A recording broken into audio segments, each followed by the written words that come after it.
निम्नलिखित को एक परिमेय संख्या के रूप में लिखे।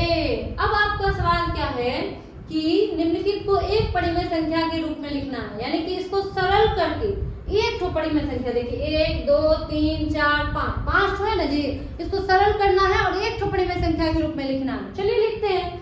सरल करना है, सबसे पहला काम या तो हम लोग कर सकते हैं, कहिएगा क्या, सारा प्लस वाला को एक बार प्लस कर लेंगे, माइनस वाला को एक बार माइनस कर लेंगे, लेकिन नहीं, वो भी नहीं करेंगे।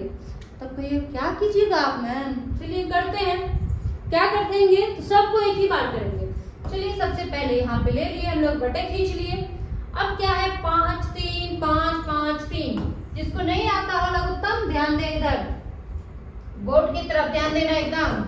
5 3 5 5 और 3, सबसे पहले 3 से लगा लेते हैं। 3 जिस भी संख्या में भाग नहीं लगता है उस संख्या को हम लोग वैसे उतार देते हैं, ठीक है। 3 एकम 3, 5 5, फिर नहीं लगा, फिर 3 एकम 3। अब किससे लगाएंगे, 5 से। 5 1 1 1 1 1, 3 गुना 5 बराबर कितना होगा, 15। प्रश्न करो तुम लोग, 1 को क्यों नहीं गुना किए। देखो गुड़बक सब, 1 को गुना करेंगे तो वही ना आ जाएगा जी। 15 को 1 से गुना करेंगे क्या होगा, 15 ना होगा। इसीलिए हम लोग जो भी होता है संख्या को गुना कर लिए, 1 को छोड़ के जितना सारा संख्या होता है सबको गुना कर लेते हैं। उसके बाद हम लोग क्या करते हैं, 1 को छोड़ देते हैं, कोई फर्क पड़ने वाला है नहीं, इसीलिए छोड़ दिए। चलिए 3 5 15, यानी लघुत्तम हम लोग का कितना आ गया, 15। बोलो किसी को कोई दिक्कत है अभी तक में, नहीं। चलो आगे देखते हैं। 5 को 5 से 15 में भाग देंगे, तो भागफल कितना आएगा, 3। 3 दूनी कितना होता है जी, 6, प्लस फिर यहाँ माइनस का चिन्ह है। चिन्ह हमेशा ध्यान में रखते जाना है, चिन्ह को ऐसे नहीं करना है, ठीक है। चलो देखो 3 से भागा देंगे 15 में, कितना होता है 5। 5 को -2 से गुना करेंगे, कितना होता है 10, ठीक। माइनस हम पहले दे दिए थे इसीलिए हम 10 बोले हैं, कोई कंफ्यूज नहीं करना। फिर यहाँ पे प्लस 5 से 15 में भागा देंगे 3 को -11 से गुना करेंगे, क्या होता है -33। आप चाहे तो यहाँ पे ब्रैकेट यूज कर सकते हैं, लेकिन यहाँ पे नहीं दिया हुआ तो हम भी नहीं करेंगे। चलो चलते हैं। फिर प्लस 5 से भागा देंगे 15 में, कितना होता है 3 को 4 से गुना करेंगे, 3 चौके 12। फिर प्लस 3 से भागा देंगे 15 में 5 को 8 से गुना करेंगे, कितना होता है 40। बोलो किसी को कोई दिक्कत नहीं है ना, आगे बढ़ते चलो। 6 प्लस माइनस मिला के क्या होता है 10, फिर प्लस माइनस मिला के क्या हो गया -10, फिर यहाँ पे प्लस माइनस मिला के क्या हो गया -33, प्लस का 12, प्लस का 40, बटे में कितना हो जाएगा 15। बोलो दिक्कत है नहीं है, आगे बढ़ते। अब हम वीडियो स्टार्ट जब कर रहे थे तो उसी टाइम में हम बताए थे शायद 2-3 नंबर में कि एक समान चिन्ह जब भी आए तो उसको हमेशा जोड़ देना है, और अलग अलग चिन्ह आए तो उसको क्या करेंगे, अलग अलग चिन्ह को हम लोग क्या करेंगे, घटा करेंगे।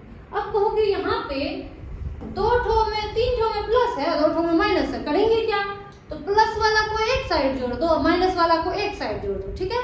फिर जो प्लस वाला आएगा कर करके उसमें से माइनस वाला को घटा देना, अगर चिन्ह जो आएगा ज्यादा तो वो कर देंगे हम लोग। चलो करते हैं। देखो 6 के आगे किसी भी चीज का चिन्ह नहीं है तो क्या है, प्लस का। फिर 12 के आगे किसका चिन्ह है, प्लस का। फिर 40 के आगे किसका चिन्ह है, प्लस का।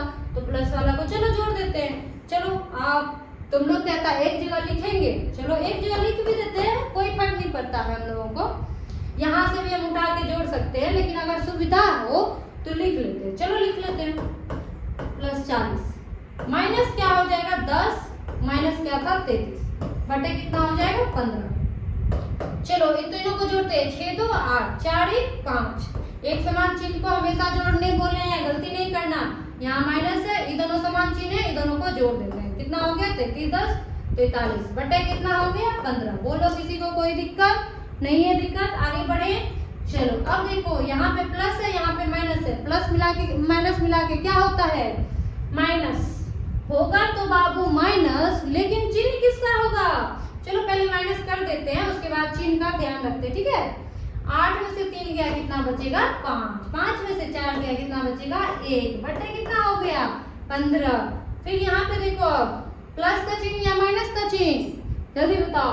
प्लस का चिन्ह, गुड, बहुत अच्छा, अब तुम लोग पकड़ लिया। यहाँ देखो प्लस, यहाँ पे माइनस। प्लस होगा, क्यों होगा प्लस? क्योंकि यहाँ पे प्लस वाला बड़ा है। चलो तो प्लस का चिन्ह तो लिखा जाता नहीं है, प्लस का चिन्ह तो साइलेंट रहता है। 15 और 15 को क्या करेंगे? काट देंगे। क्या बच गया हम लोग को? 1/1 लिखने से कोई फायदा है नहीं, तो का क्या हो गया? 1। बोलो, 1 तो परिमेय संख्या के रूप में बदल गया। हम लोग को जो सवाल कह रहा था कि निम्नलिखित को एक परिमेय संख्या के रूप में, ये पूरा परिमेय संख्या को हल करके हम एक परिमेय संख्या के रूप में लिख दिए। बोलो, कोई दिक्कत है किसी को? नहीं है दिक्कत? आगे बढ़े? गुड, चलिए।